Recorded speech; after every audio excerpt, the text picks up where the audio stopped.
Europe 1. L'économie, Emmanuel Dutheil, on s'intéresse au marché de l'immobilier ce matin. Oui, comme vous le savez, ce marché se porte très bien. Je vous rappelle que 2017 a été une année record, près d'1 million de transactions dans l'ancien, du jamais vu.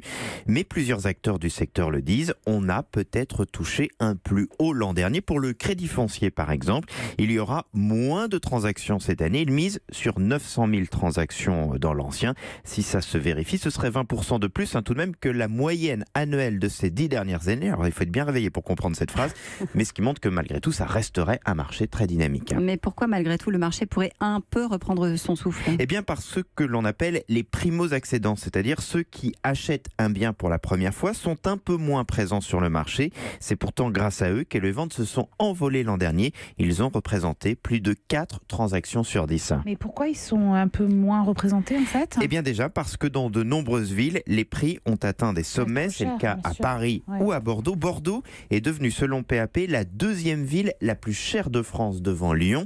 Et même dans ces villes, si les taux d'intérêt restent historiquement bas, eh bien ces primo-accédants ne trouvent pas de biens, tout simplement, qui rentrent dans leur budget. Et puis surtout, le gouvernement a coupé des aides très intéressantes pour eux. L'APL accession, qui permettait d'augmenter le budget des ménages les moins aisés, a été quasiment supprimée. Il y a aussi une réforme du prêt à taux zéro. L'impact se voit déjà dans les chiffres, selon le Crédit Foncier. Sur janvier-février, le marché de la primo-accession est en baisse de 20%.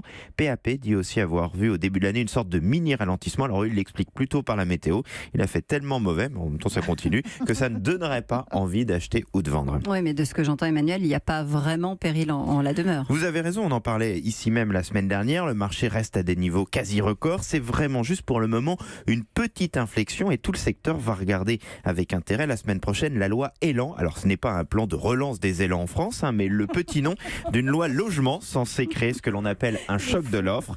Ça veut dire quoi, un choc de l'offre ? Ça veut dire construire plus de logements qu'aujourd'hui et surtout construire des logements moins chers. Ils vont notamment pour cela réduire les normes pour faciliter la construction, mais ça, on a le temps d'en reparler parce que c'est la semaine prochaine.